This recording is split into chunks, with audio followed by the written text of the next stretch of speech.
So welcome everyone to the second part of the series. So this series is specifically designed for the F1s who've just rotated into their second rotation. So I hope everything's going well with that at the moment.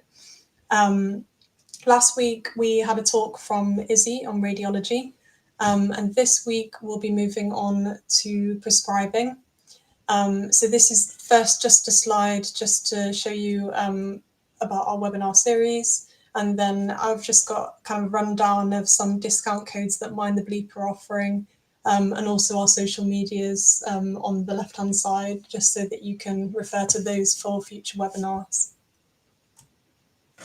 So today we're going to be running through safe prescribing and IV fluid therapy. It's kind of more of a practical high yield guide for on-calls and also ward cover duties. So it's not going to be an exhaustive rundown of every type of prescribing, but more just kind of picking out those key things that maybe aren't covered so well in prescribing teaching at medical school and beyond. I didn't introduce myself, so I'm Maria and I'm an F2 doctor currently at Medway Maritime Hospital. And my background is I was a pharmacist beforehand, so I've kind of dealt with prescribing and medication errors from both sides of things. So I'll just give a little bit of insight maybe from both sides. So our aims and objectives are to be able to prescribe safely under pressure with reliable reference tools, to recognise high-risk drug groups and the common pitfalls, to manage antibiotics, especially the high-risk ones, anticoagulants, analgesia and insulin effectively, and we'll just touch upon palliative care, opioid prescribing, and also a couple of other topics. Also to be able to assess volume status quickly and effectively and prescribe IV fluids safely, and to be able to apply safe practice principles using kind of real-world FY1 scenarios. So to do this, so I'll kind of go through a bit of an introduction, talk about some really handy resources that you can have kind of on your phone or on the computer. We'll run through kind of the high risk and commonly prescribed therapies that I think it'd be useful to go through. And then there'll be an interactive quiz. So if you could please scan the QR code in the bottom right-hand side of the screen, that should get you signed up to the Mentimeter so that we can do that quiz. And then I'll just run through some kind of key takeaways and kind of strategies to help you make sure that your prescribing is safe.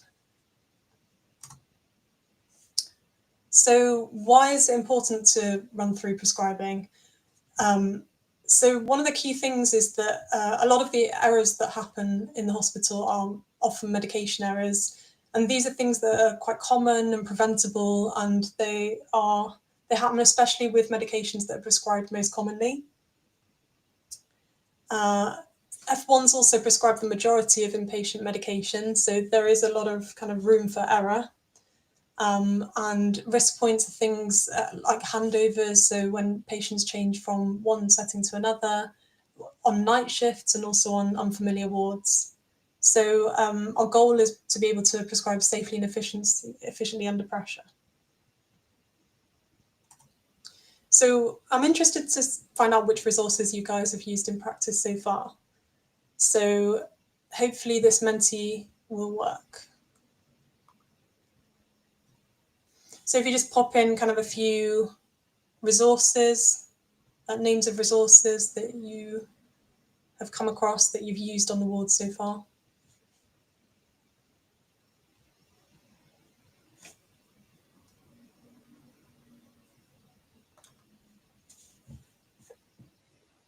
Yeah, so BNF is a big one. And AMBOSS, I think I'm a bit more familiar with that one from medical school.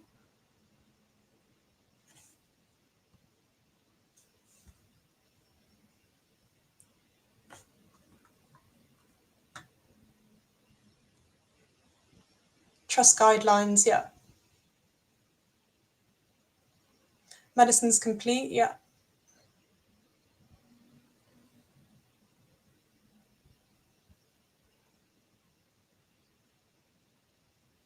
Yeah, as well as the BNF, you've got the children's BNF as well. So it's important to know which one of those you're on.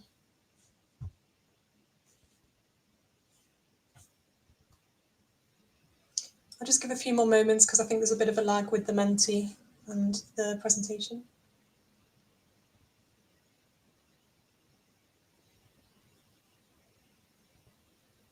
Okay. So here's kind of a summary of key resources that I've used both in pharmacy and then moving on into medicine in my F1 and F2 years.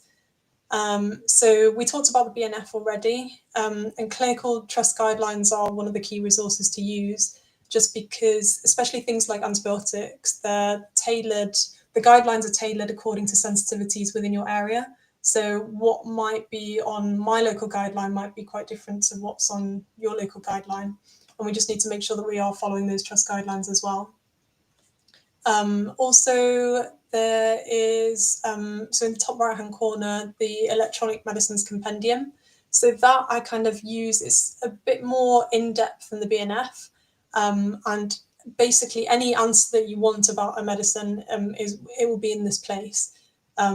They are kind of information leaflets designed for healthcare professionals, produced by the manufacturer. So it's got everything from your dosing to dose adjustments in renal impairment, to all the kind of pharmacodynamic and pharmacokinetic studies that were done on the drug.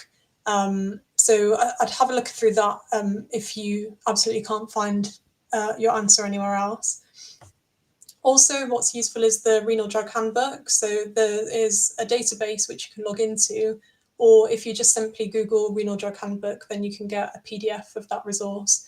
And that will, for each drug, it will give you kind of the dose that you need to switch to in different levels of creatinine clearance. And also for patients that are on dialysis, it will tell you the dose adjustments that you need to make for that. There are some other tools, there are more and more tools coming out and more apps, which I'm sure you're aware of. So one of the big ones is BMJ Best Practice, which I'll come to in a second. There's also at the bottom, this purple one, the Liverpool HIV interaction checker, which is also an app now as well. And so you can check for any interactions between antiretrovirals and every other drug.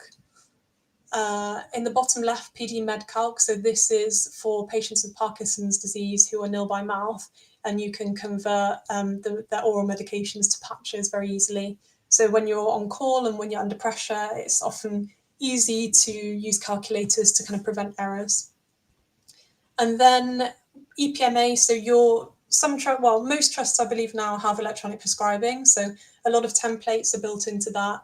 And they kind of help with prompting with prescribing. So order sets, things like hyperkalemia order set, or anticoagulant and low molecular weight heparin doses. And then we've also got, so script in the top left corner. I'm sure a lot of people are aware of the modules, e-learning modules to help with prescribing. So those are all really super useful and in-depth. And a good thing that you can put on your portfolios for your learning log. And then there's this other app on the right-hand side, EOLAS, which is a new one which has lots of kind of antibiotic guidelines and might also have your interest guidelines on there as well. And also another key resource on the wards is your ward pharmacist. So just make sure that you've got their details, so their bleep number, or you know how to contact them, because they can also, rather than you spending a lot of time looking into these resources, they can do that on your behalf and then get back to you with the answer. This is just to show you, I think there's a bit of a lag in switching slides. But this is the BMJ Best Practice app. So you can get this on your phone, and there is a QR code here as well. And if you download this, then it's a really quick and easy way to access lots of information on different conditions. But they are also developing it to have treatment algorithms and guidelines with doses and drugs. So it's just another way of, when you're on call and when you have less senior support, of having a bit of support with making decisions. And this is our Mind the Bleep prescribing page, which is another great resource. So much of this PowerPoint was prepared looking at these resources on Mind the Bleep. So you can refer to these later after the talk. So this section here is about kind of high risk medications, and I also put high stakes because we do have high risk medications, but there are also some drugs which it's common to make errors, and there are certain things to look out for and just be aware of. So antibiotics wise, there are certain antibiotics that need to be monitored more closely, so we'll go into those a little bit. Anticoagulants, of course, blood thinners come with risks, so we just have to be careful when prescribing those. And opioids as well, especially when we're switching from one preparation to another. And insulin, there are some key points to remember because of the risks of hypos. And then we'll talk a little bit as well about steroids and alcohol detox and IV fluids, because these are things that you'll commonly prescribe as an F1, but it can be a little bit tricky.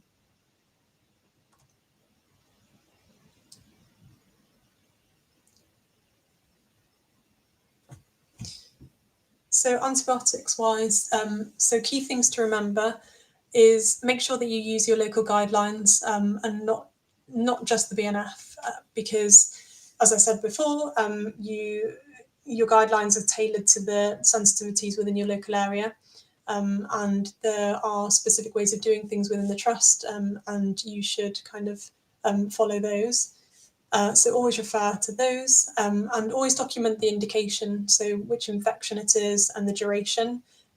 Try not to prescribe antibiotics with no end date, because often it can get forgotten about, and then there are risks with antibiotics, things like C. diff, and obviously antibiotic resistance.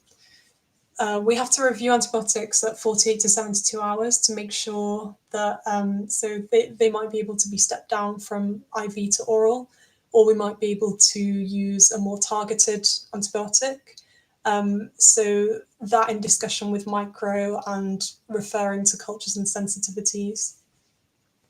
We have to adjust a lot of antibiotics for renal impairment as well. So just be aware of what your patient's renal function is, and if they are elderly, the risk of them having some level of CKD renal impairment. So considering cultures and source control is super important.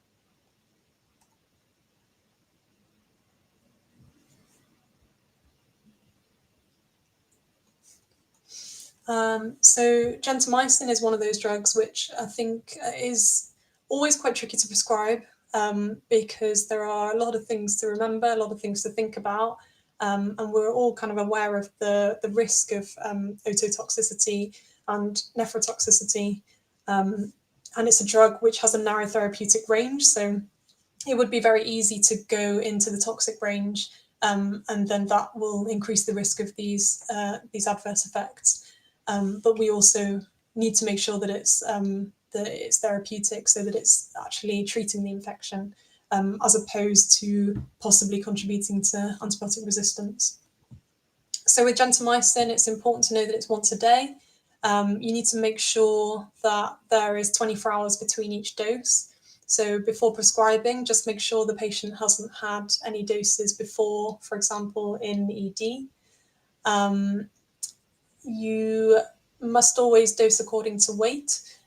So just make sure that if the patient is obese, so make sure that you calculate whether the patient is more than 20% over the ideal body weight, and then we would have to calculate the dose determining weight. Then you would calculate the creatinine clearance to work out what kind of dose you want to go for. So normally it's about 5 milligrams per kilogram, but you might go a bit less, so 3 milligrams per kilogram in the elderly, or if the patient's renally impaired. And then rounding to the nearest 20 milligrams, just because the vials come in 80 milligrams, so it's just easier for the nurses to withdraw. So always have caution when you're prescribing in the elderly, malnourished, and if the patient's on other nephrotoxics as well. Make sure before prescribing to check if there's any levels that have been done, because you need to make sure the level is less than 1. Make sure the level was done at the right time so that you can interpret that accordingly. And if the level is more than 1, then you will need to wait for the level to come back as less than 1 before giving another dose. So always prescribe gentamicin as a stat dose only, never put it as regular. And then we need to check levels if we're giving more than 2 days worth.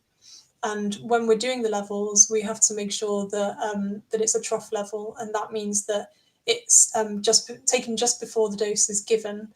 But we would give that dose, and then the level would inform the dose after that. If the patient is renally impaired, then you might also want to wait for the level before giving that dose. And we have to monitor renal function very closely. If the patient is renally impaired, we would do levels a bit more frequently, but otherwise you can get away with doing them every 2 to 3 days.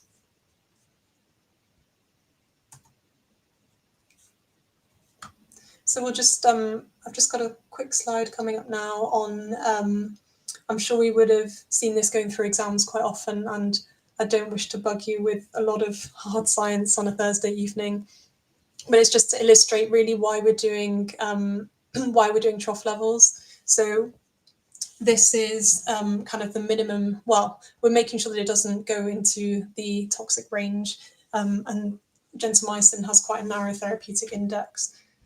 The way that gentamicin works, we'll just come on to the next slide.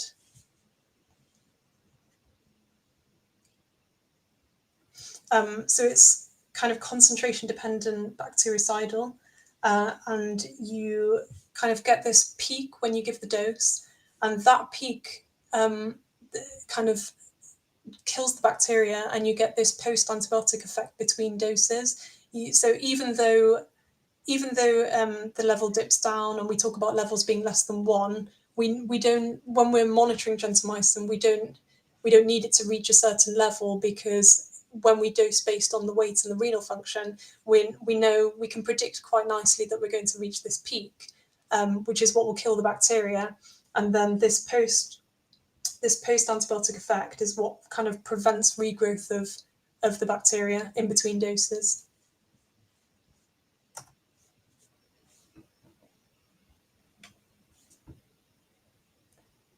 So moving on to vancomycin. So this antibiotic is dosed twice a day, so with 12-hourly intervals. And some trusts, in the guidelines, they advise giving a loading dose to begin with. It's usually dosed based on actual body weight, and you'll see on your guideline that it's dose banded, that it's weight banded, the dosing. So when you're prescribing gentamicin and vancomycin, always kind of refer to your trust guideline, because there are variations in between the different hospitals. When you're prescribing it, just make sure that there haven't been any previous doses given. If there have been, make sure that they're 12 hours apart, and check if any previous levels were done and if they're in range and if they were taken at the right time. So when we talk about vancomycin levels, we aim for between 10 to 15 or 15 to 20, depending on the severity of the infection. And if the level comes back too high, we tend to reduce the dose by about 250 milligrams, or we can withhold the next dose depending on how high the level is. But your guideline will tell you for each, according to how high the level is, what the advice would be. You need to make sure with vancomycin that it's not given at a rate any greater than 10 milligrams per minute, because of this risk of Redman syndrome. And monitoring wise, we want to monitor UNEs quite closely. And again, with the vancomycin levels, we have to take them as a trough level, so just before the 3rd dose, and then you would give that dose, and the level would inform the next vancomycin dose. So levels can be done every 3 days if the renal function is stable. Otherwise, we need to do them daily. And if you do a dose adjustment, then you have to recheck the level after 3 of those doses. So once again, anticoagulants. So all of our patients on the ward will be prescribed, well, most patients, as long as there's no bleeding risks, will have VT prophylaxis in the form of parenteral anticoagulants. So our low molecular weight heparins, which are really good because they have a short duration of action. So if a patient has to go for surgery, or if they are at high risk of bleeding, then they can be stopped quite quickly. And we also have a reversal agent as well. We need to make sure that we're adjusting these for weight and renal function. So especially if patients are less than 50 kilos, if they're more than 100 kilos, and if their creatinine clearance is less than 30. With fractionated heparin, so some trusts advise using that for patients with severe renal failure, so sometimes less than eGFRs of less than 30. And then fondaparinux is a different class. It's also parenteral, and that's used in patients who have a history of heparin-induced thrombocytopenia, and it's also used in ACS. So for patients who are having the ACS protocol where they're having fondaparinux, just make sure that they're not also prescribed another low molecular weight heparin. Warfarin is another blood thinner which if for patients that are just newly starting on, they need to be bridged with a low molecular weight heparin until their INR is in range. And that's because it takes a bit of time for warfarin to get into range, and it also can be prothrombotic when it's first started. If we have patients that are already on warfarin, there might be things that we're doing in the hospital that can affect the INR. So things like antibiotics, they often cause the INR to shoot up. And if we adjust warfarin dose, we just have to be aware that the dose change might not be reflected for about 4 to 5 days. So just trying not to change the warfarin dose every day, because otherwise it can be a bit tricky to reach a stable INR again. DOACs, so we are trying to put most patients onto DOACs now because it is nicer for the patient. They don't have to have INRs done frequently. There are fewer interactions, and it's just generally just a nicer drug, really. So we've got apixaban, a rivaroxaban, dabigatran, and edoxaban, and they are shown on the right-hand side. They are unfortunately not licensed for valvular AF or mechanical heart valves, so these patients will still have to be on warfarin. We have to just make sure as well as renal function, we need to monitor platelets and bleeding risk and adjust any of these anticoagulants accordingly.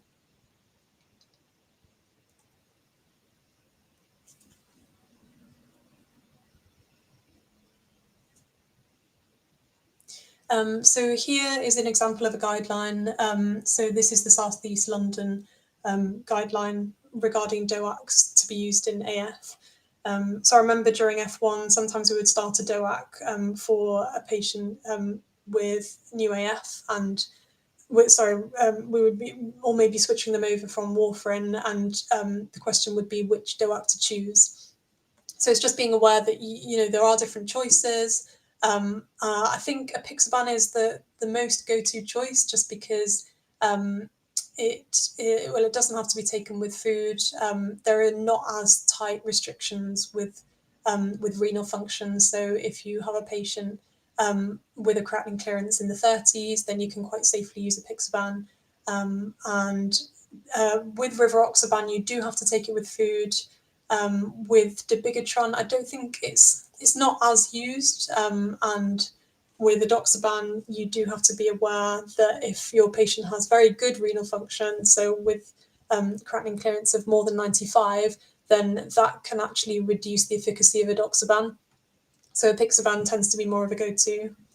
And then just at the bottom, there's some special circumstances to be aware of. So patients with active malignancy, you might have to think about using warfarin or a low molecular weight heparin instead, and patients with extremes of body weight, and that's just more related to how the drug is is processed by the body.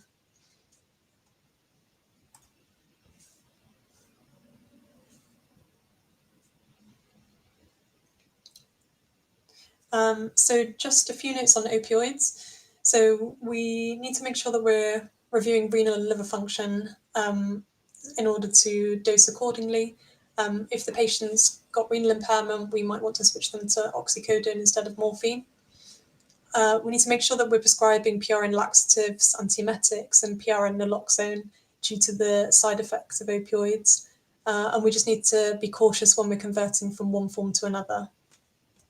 When you're prescribing opioids on discharge, you will have to print off the prescription and sign it, and also write down the quantity that you want to give in words and figures. When you've got patients on methadone, so more kind of in your acute medical units, you need to make sure that the dose the patient is on is confirmed by the pharmacist or the drugs and substance misuse team prior to prescribing it. And that's because if you get the dose wrong, then that can be very, very serious. Methadone, it has a long duration of action, and it can be deadly.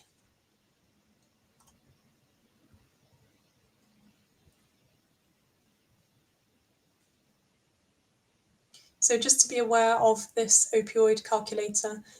So when you're busy on calls or on night shifts, then it can be a bit more taxing to do these calculations. So you can get this this calculator from palcare.info, which will just help you really to convert from one opioid to the other should you need to. And just to be aware that morphine is, so oxycodone is twice as potent as morphine. So when you're converting from morphine to oxycodone, then you need to make sure that you're dividing by 2.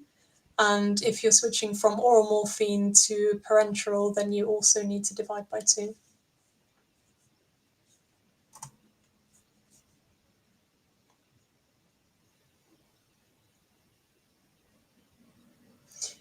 Just a note on end-of-life prescribing, so things like syringe drivers and anticipatory medicines.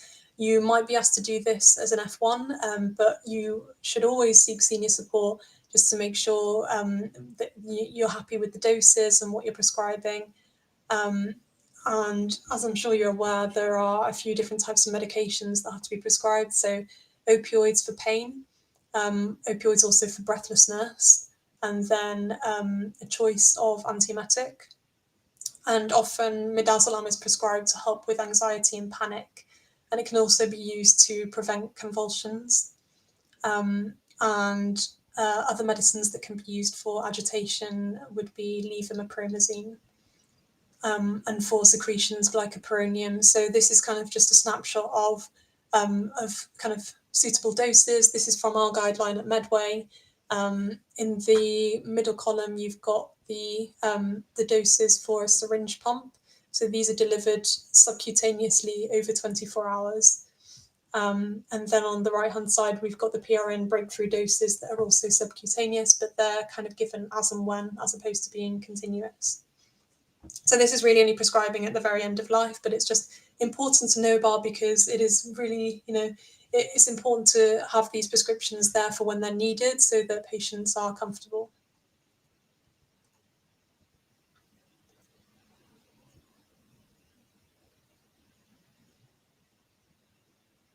So just a few notes on insulin, another high-risk drug. So we need to make sure that, we're never kind of omitting the basal insulin entirely. So even in patients that have hypos, that you need to make sure that obviously that you treat the hypo, but to still keep the basal insulin because we don't want the patient to go into DKA. IV insulin requires strict monitoring, so things like fixed rate insulin infusions and variable rate. We need to closely monitor the blood glucose, the potassium, because insulin pushes potassium into the cells, so you can get a hypokalemia, and also fluid balance monitoring because we might be pumping them with lots of fluids. If a patient's not eating and drinking, then we need to think about, if they are normally on insulin, then we would convert them to a variable rate. So we would kind of give insulin alongside glucose according to what their BMs are. So we would need to very closely monitor those. When we're prescribing short-acting insulin, so our NovoRapid, NacRapid, it is better to put them with meals rather than at set times. And when we're prescribing insulin, I know a lot of the order sets already have it, but just making sure that we've got PRN hypoglycemia protocol alongside. so the nurses can straight away give that glucose 20% and not have to wait for the prescription. And just a note on SGLT2 inhibitors that we have to withhold those when patients are unwell because of the risk of euglycemic decay.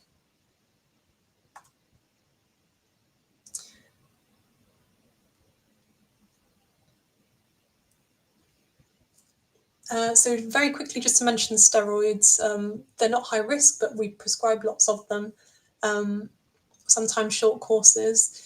Often, so if we're giving patients about 40 milligrams for less than or equal to 7 days, then we can just stop them straight away.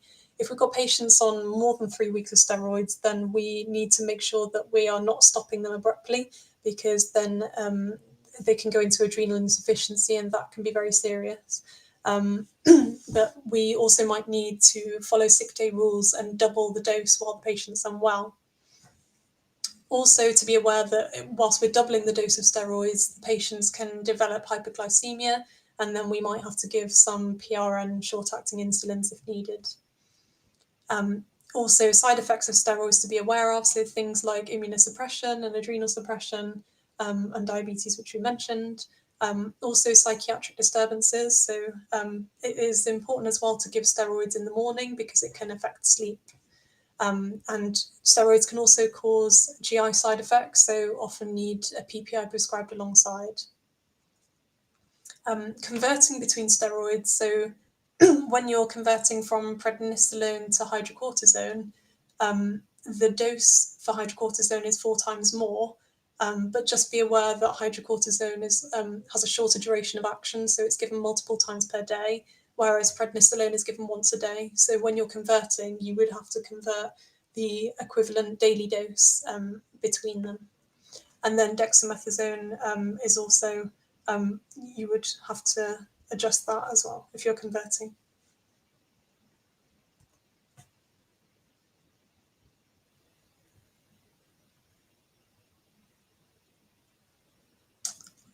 Alcohol detox. So often during F1 and also in acute medicine, you have to prescribe alcohol detox regimes, and they can be a little bit confusing. So just to be aware that normally we're using chlordiazepoxide epoxide because it's long-acting and there's less risk of dependence. If chlordiazepoxide isn't available, then we can use diazepam. But we just need to be aware that in patients with liver failure, we might not be able to give these long-acting benzodiazepines, and we might have to give a short-acting one, such as lorazepam instead. And CWAS scoring is another thing which can be tricky to do, when, especially in ED, if you've got a combative patient. But just try to do that, and you can use the calculator on MD Calc to do that. That will help you to work out which level of dose you need to start on, and then how you will taper that off. And you can also put some PRN doses alongside if the patient needs. Another note, so if you have patients that are at risk of Wernicke's, then we need to make sure that we're giving Pabrinex before giving any IV glucose or nutritional support.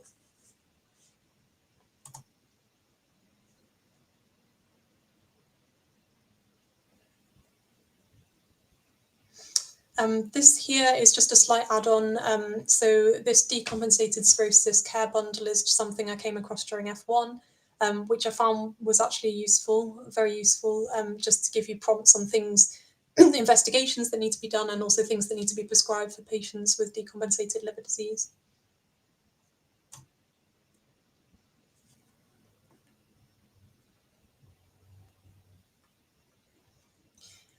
So moving on to IV fluids. So it's quite a tricky topic to read about and also to teach, because there are kind of some key principles to be aware of.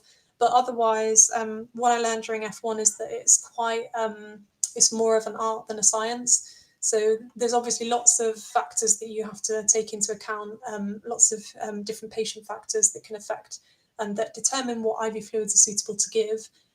So it's just one of those things that I think it comes with experience. So you just have to do more IV fluid prescribing, and then you'll get kind of the gist of how to tailor that.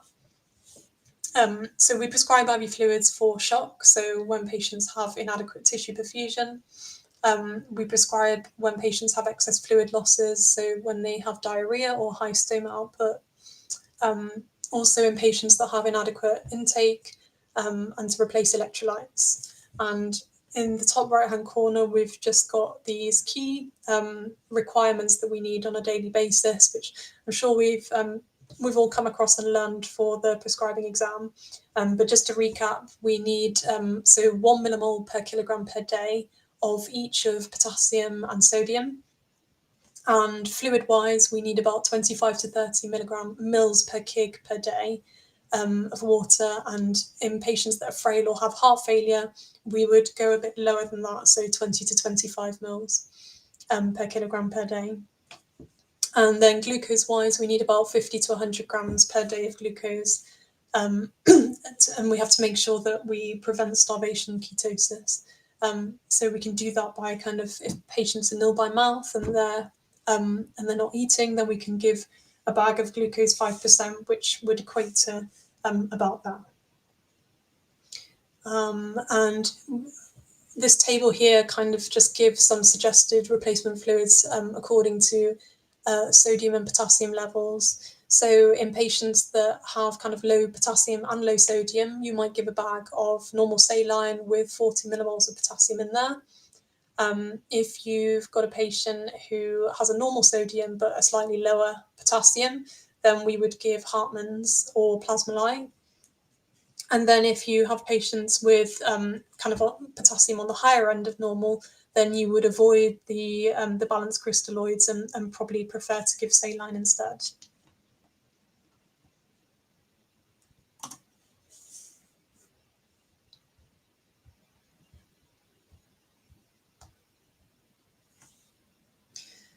Also, just a note going back.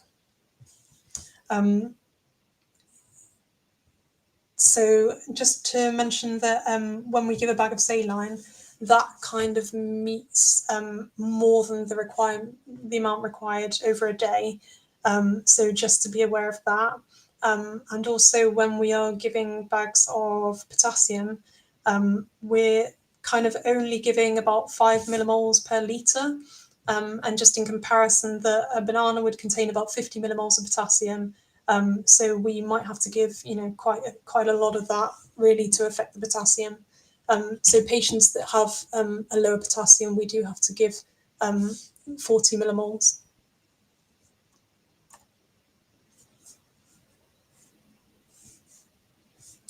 So this is just kind of a summary of assessing fluid balance on the ward.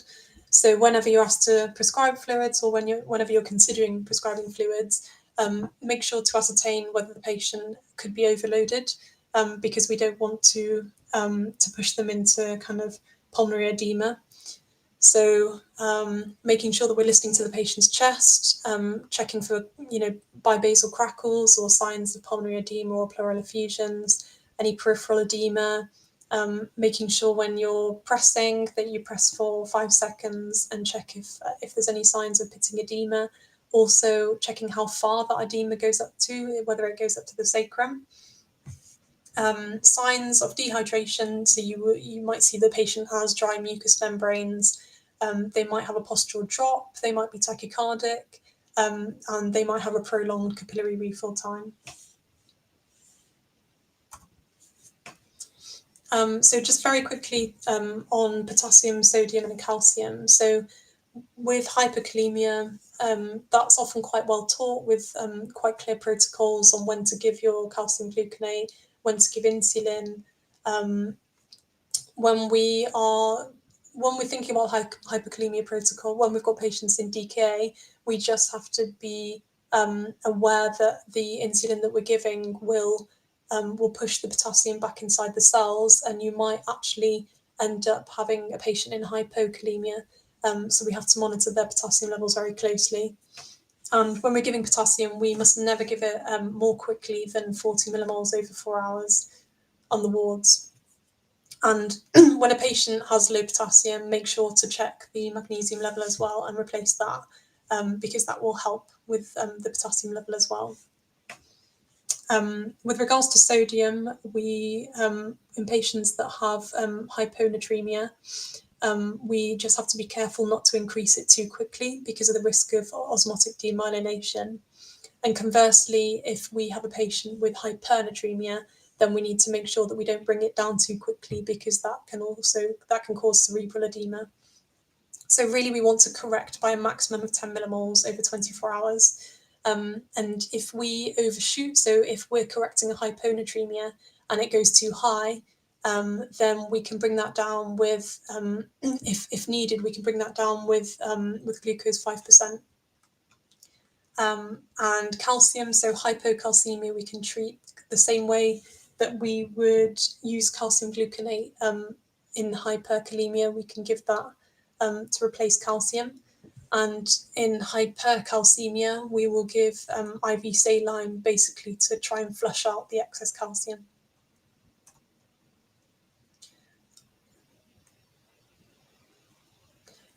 Here, so this is just a note on blood transfusions because it's another thing that is commonly that you're commonly asked to prescribe as an F1. So just note that normally we give blood transfusions when the hemoglobin is less than 80, but we might also, when it's less than 70, but we might also give it to aim for a target of 80 if we have a patient with cardiovascular disease, or if we're trying to optimize them for surgery, or if the patient is under the major hemorrhage protocol. We have to follow trust guidelines, make sure that we're sent group and save and cross-match. Make sure to call the heme lab because they might already have a sample or two from when the patient was down in ED. And also just being aware of transfusion reactions and making sure that things like paracetamol, chlorphenamine and hydrocortisone are prescribed on the PRN side so that they can be given if needed. And yeah, making sure as well, once we've given the blood transfusion, to do a post-transfusion check of the hemoglobin about 4 to 6 hours later.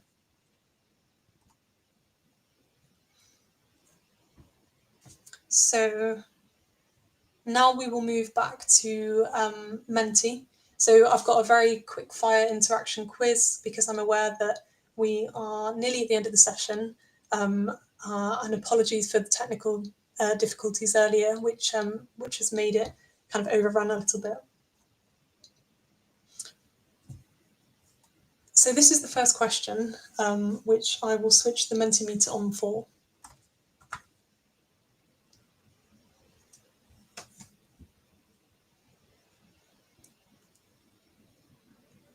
So a 76-year-old on simvastatin is prescribed clarithromycin for pneumonia. What's the safest option?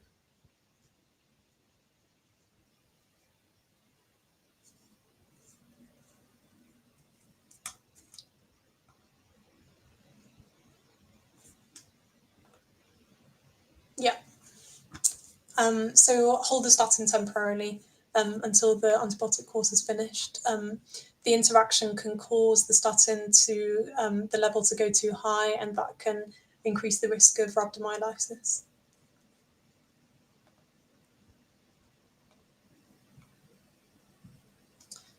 A patient on apixaban needs an antibiotic for a community-acquired pneumonia. Which drug should you avoid?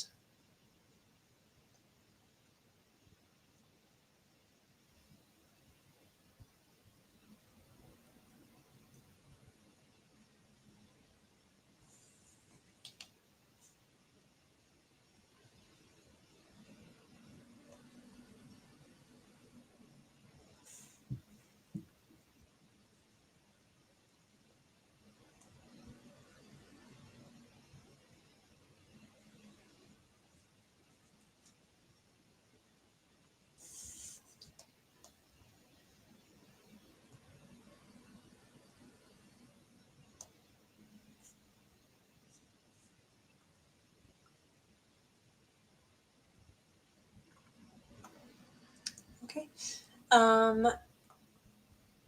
So clarithromycin has to be avoided. We'll go through some of the key enzyme inducers and inhibitors at the end, but clarithromycin interacts with the apixaban and increases the risk of bleeding.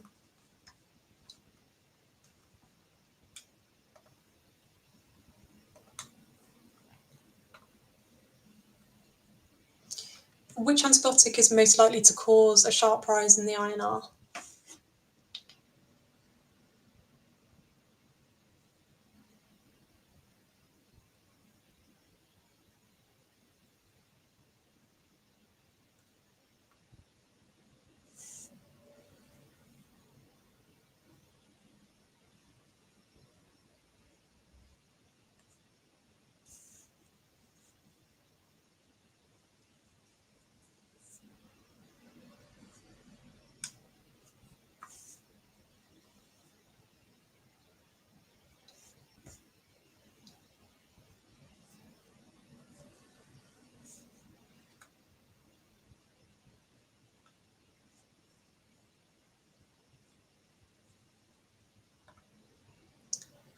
So it's comoxiclav.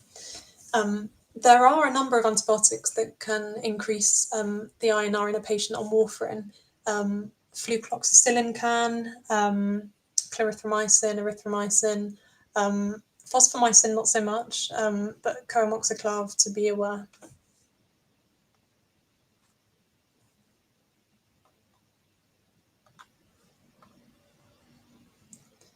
What's the main danger of prescribing tramadol to someone on sertraline?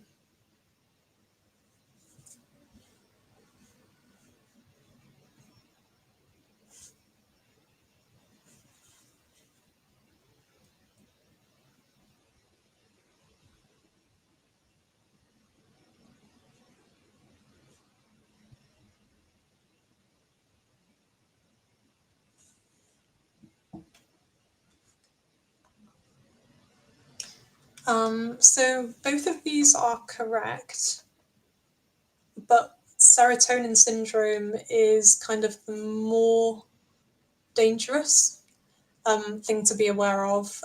So tramadol, it kind of, although it has opioid activity, it does also have some type of serotonergic activity as well.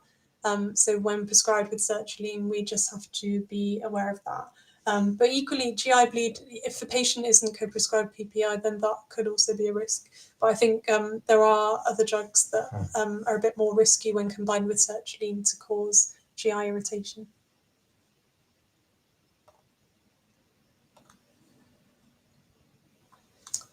When a patient on warfarin is started on amiodarone, what happens?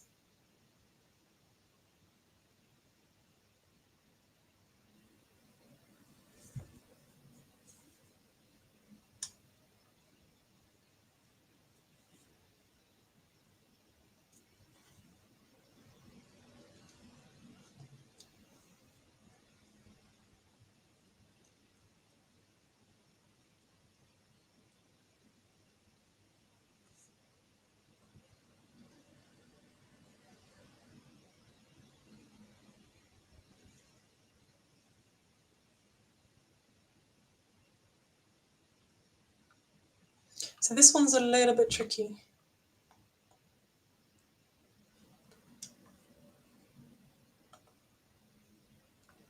So the INR increases when given with amiodarone. When given with amiodarone, the effect of warfarin is increased.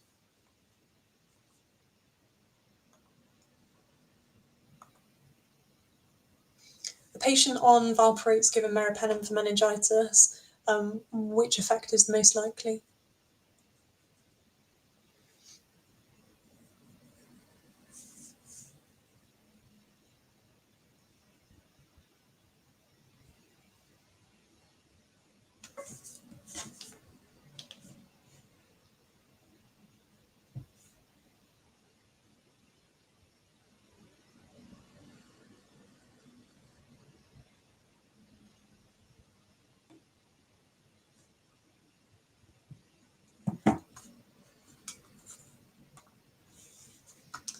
Yeah, so that is correct.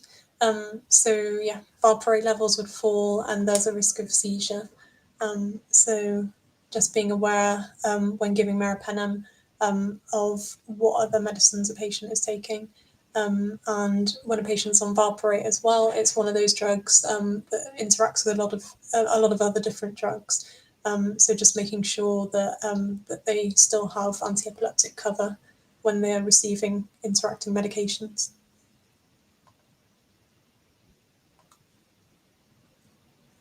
So what electrolyte abnormality leads to increased digoxin toxicity?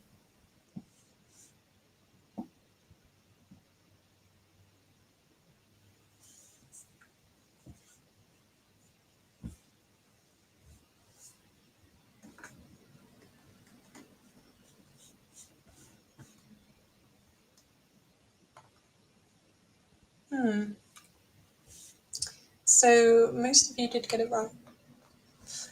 So it's hypokalemia that leads to increased digoxin toxicity. That's because digoxin normally binds to the ATPase pump on the same site as potassium. So when you don't have the potassium there are more binding sites for digoxin. But on the converse, if you have digoxin toxicity, that can cause hyperkalemia.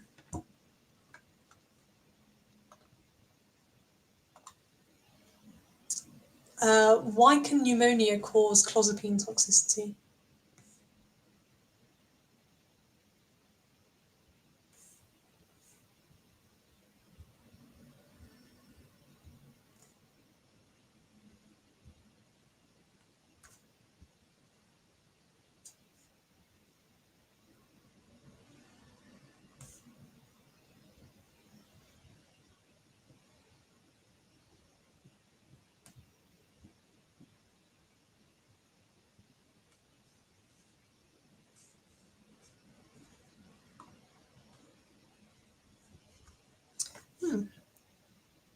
So this is another quite tricky one. I also wasn't aware of this, to be fair, until I was planning for this talk, but just thought it was an interesting one to include because we often have, patients that are in hospital are unwell by default and often have infections. So if we have a patient who's on clozapine, then it's quite likely they might have an infection. And pneumonia specifically can cause clozapine toxicity due to the inflammatory mediators that basically somehow downregulate the activity of the cytochrome enzyme that metabolizes clozapine. So it builds up. And another risk of clozapine to be aware of is that it can also increase the risk of infections due to its effect on reducing white cell counts.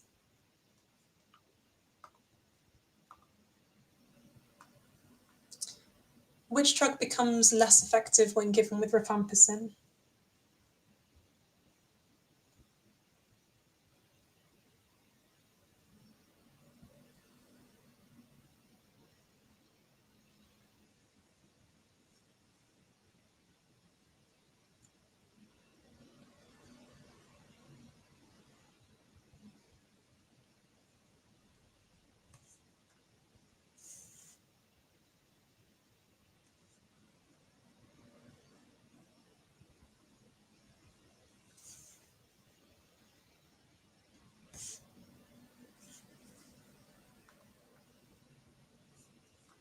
Okay. Yeah. So all of the above. So rifampicin is one of those medicines just to be very cautious about because it can interact with an awful lot of medications. A couple more questions. So metoclopramide and antipsychotics, what's the main risk there?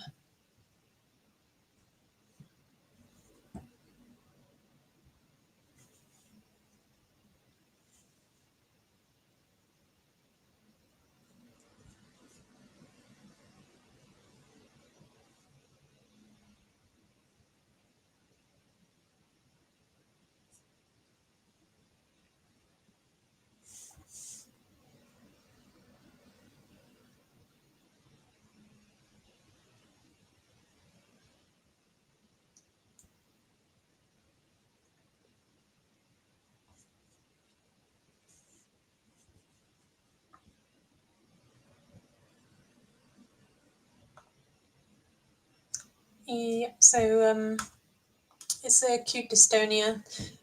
So when we've got patients on antipsychotics, we've just got to be careful about what other drugs we're giving alongside. antipsychotics are dopamine antagonists, and also metoclopramide has that effect as well. So it's one of those antiemetics we have to be careful with in patients with anything that depletes dopamine, so also Parkinson's disease.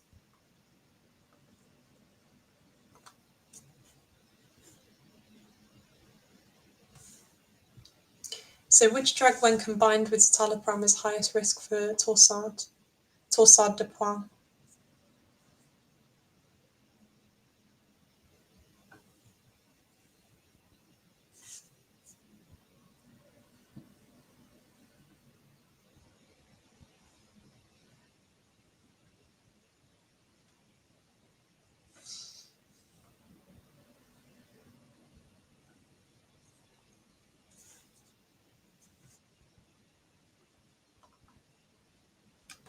Interesting.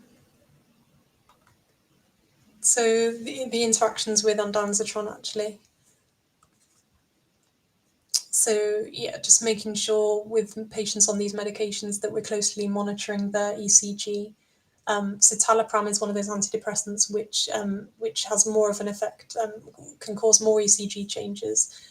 So it's not very well used in cardiology patients, and it tends to be avoided. Switch to things like sertraline.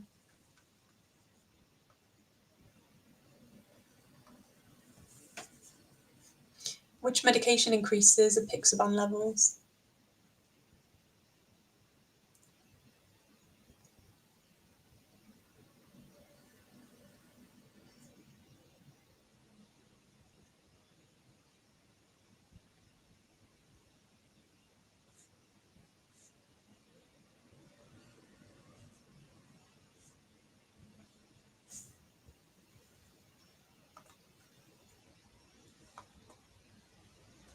So yeah, diltiazem here is the interaction with apixaban. Apixaban is commonly prescribed with omeprazole. I don't think there's any issues. Last question. Giving cotrimoxazole alongside methotrexate can cause which of the following?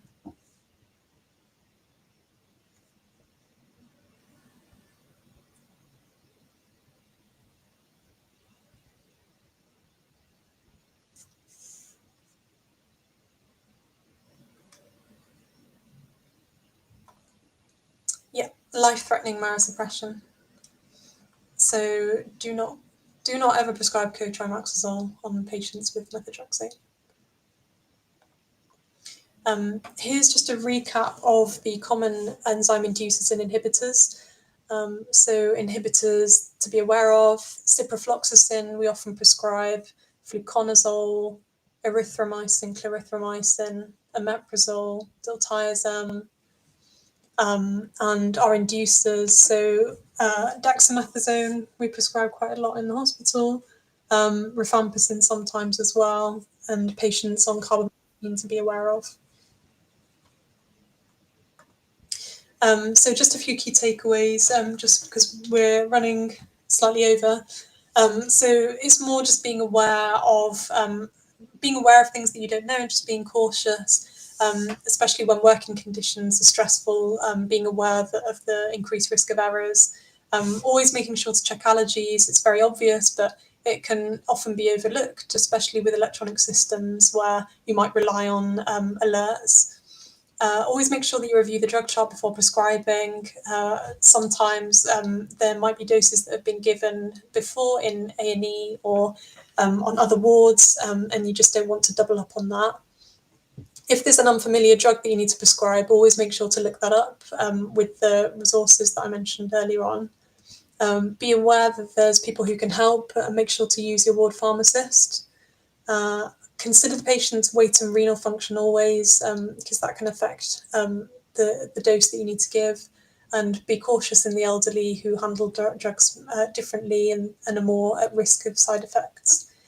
Be cautious when a patient is null by mouth, especially if they're on high-risk medications. If they're on critical medications that they can't miss, then you will need to work out a way of giving it them either via an NG route or via IV.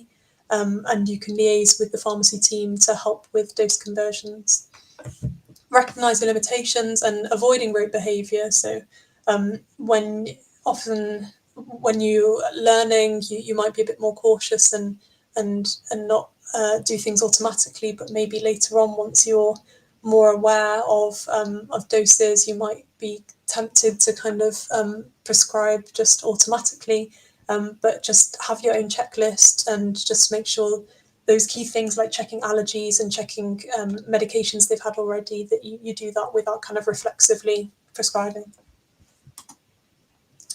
Questions, I would like you to ask me questions, but I don't think, unfortunately, with this format, there's no way for you guys to unmute or to, I think the chat function is there, but difficult to access if you're not logged in.